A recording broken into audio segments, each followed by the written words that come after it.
Почитувани, ви посакувам Божи благослов. Дали Исус е Бог? Едно од најважните прашања што човек може да се го постави е прашањето кој е Исус Христос? Што представува тој за тебе? Дали тој е само пророк, голем учител, Божи пратеник или е нешто многу повеќе? Некои велат дека Исус никогаш не ги кажал овие зборови буквално. Јас сум Бог. Не, точно е тоа. Во Евангелијата Матеј, Марко, Лука и Јован нема таква реченица составена од тие зборови. Но тоа воопшто не значи дека Исус не ја открива својата Божја природа. Напротив, неговите зборови, неговите дела и сведоштвото на апостолите јасно покажуваат дека Исус Христос е вистински Бог и вистински човек. Како прво, Исус зборува за себе како Бог. Во Јован 10 глава 30 стих Исус рече: Јас и таткото сме едно. Евреите што го слушнаа тоа добро разбраа што значат неговите зборови.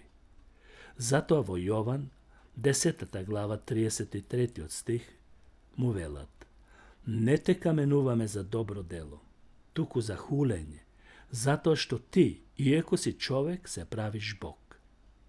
Тие добро сватие дека Исус не зборува само за единство во намера, во идеја или во план, или во дело, туку за нешто многу подлабоко.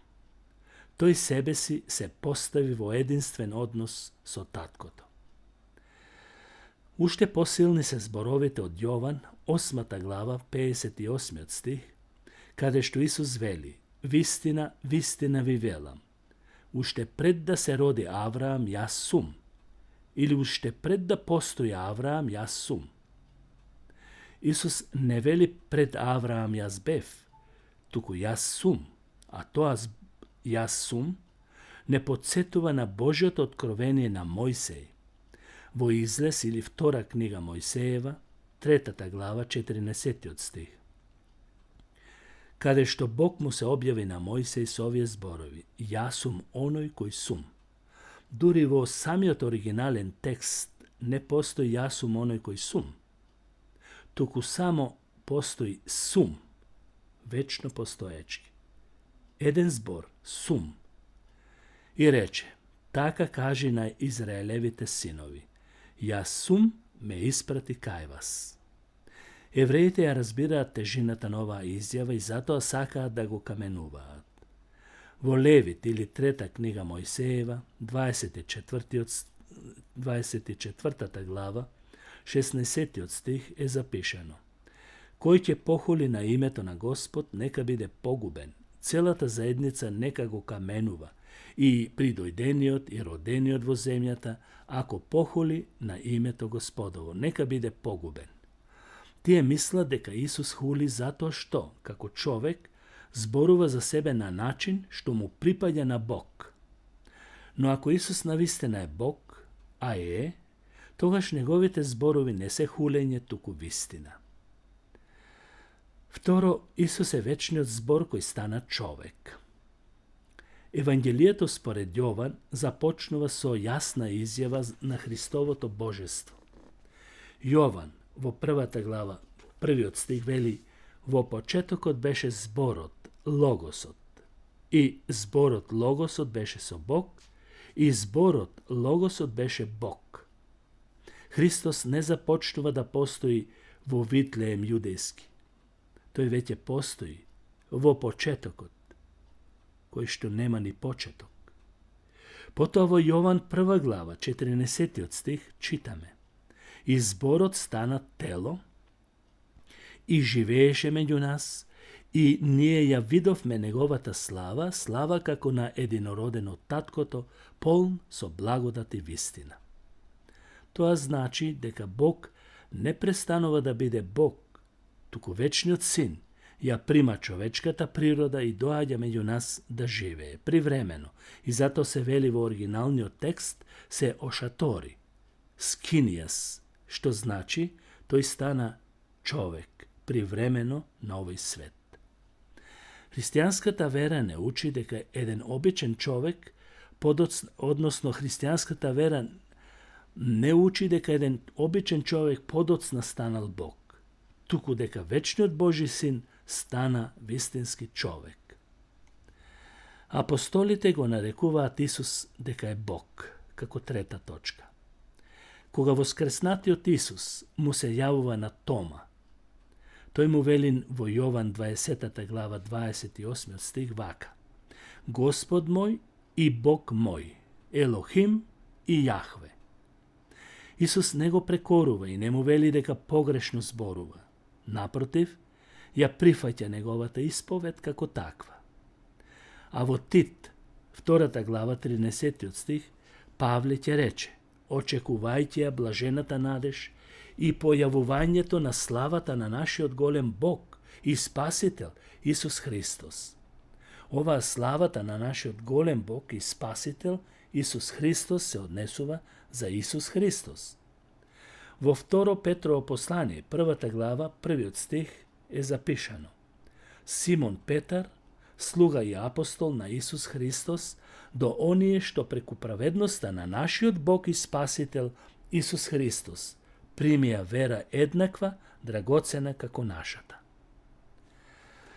Во Дела на апостолите, 20 глава, 28 стих, Павле им вели на старешините во Ефес вака: внимавајте на себе и на целото стадо, во кое Светиот Дух ве постави за надзорници или надгледувачи, за да ја пасете Божјата црква, која што тој ја придоби со својата крв.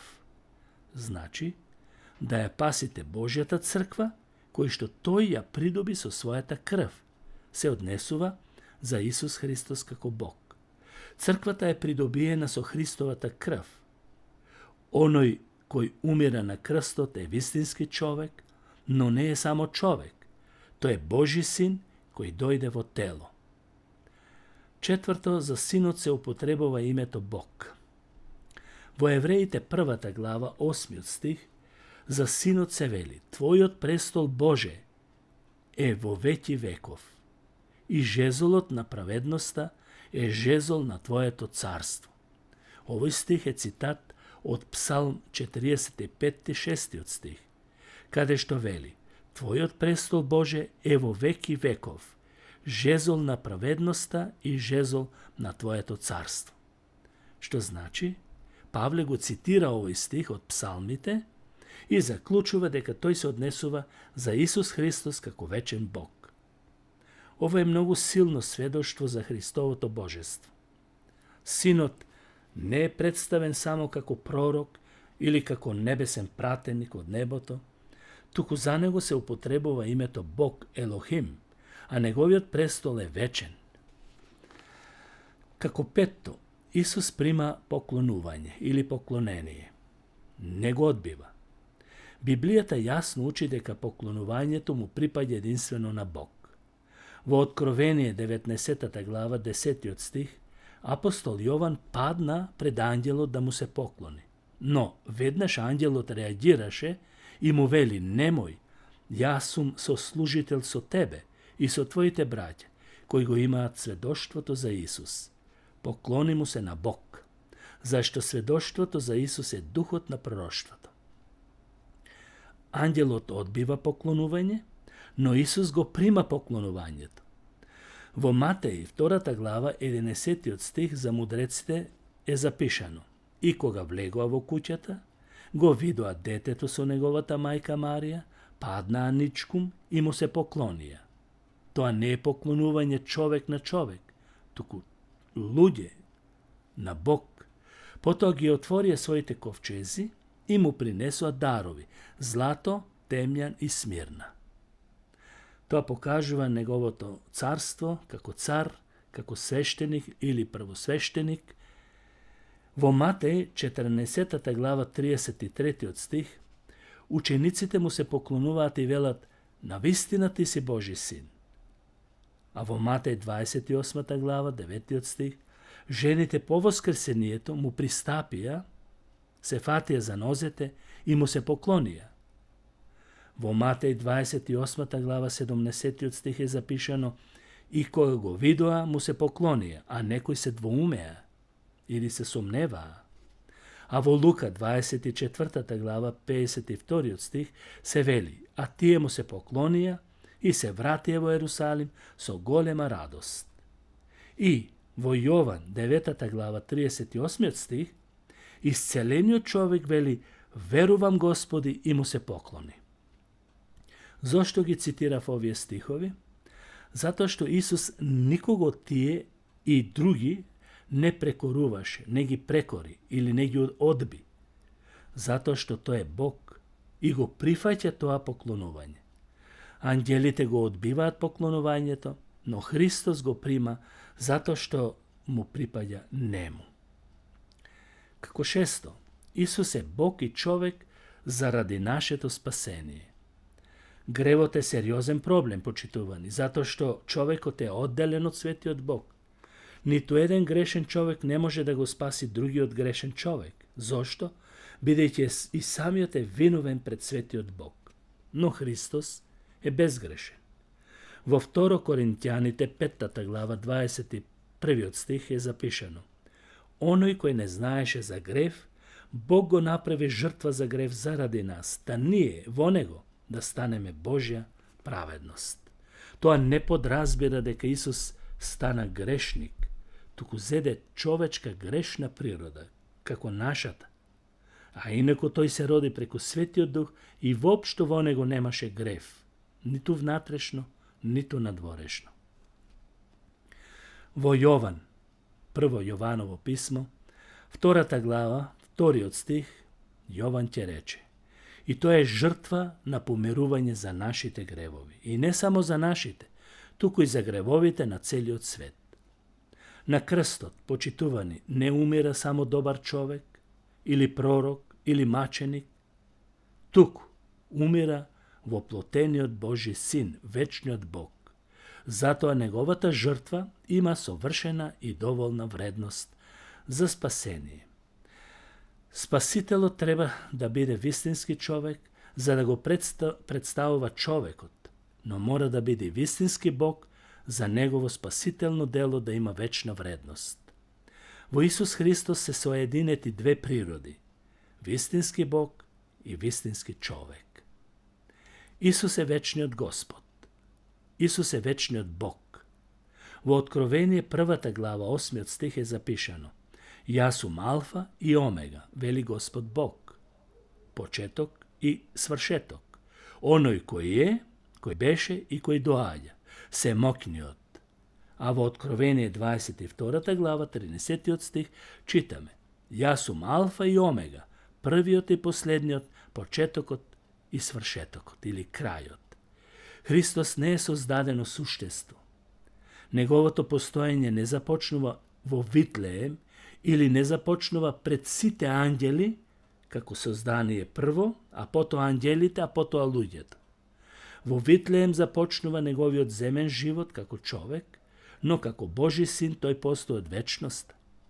Тој влезе во времето и просторот на човекот, но не започнува со времето. Тој станува човек, умира на крст, воскреснува и победува над гревот, смртта и гробот. Тоа е Исус. И на крајот, дали Исус е Бог? Библискиот одговор е јасен. Да, Исус вели: јас и таткото сме едно. Тој вели: пред да се роди Авраам или пред да постои Авраам, јас сум, а зборот јас сум, тој е вечниот Бог кој се откри во Стариот Завет со овој збор. Јован сведочи, зборот беше Бог. Тома му вели: Господ мој и Бог мој. А Павле го нарекува нашиот голем Бог и Спасител, Исус Христос. А Петар ќе рече: нашиот Бог и Спасител Исус Христос. Тоа не е разделување на Бог и на Исус Христос, туку се однесува за Исус Христос, како Бог и Спасител. Затоа прашањето дали Исус е Бог не е само теолошка тема за расправа. Од него зависи нашето разбирање за Христос, крстот, спасението.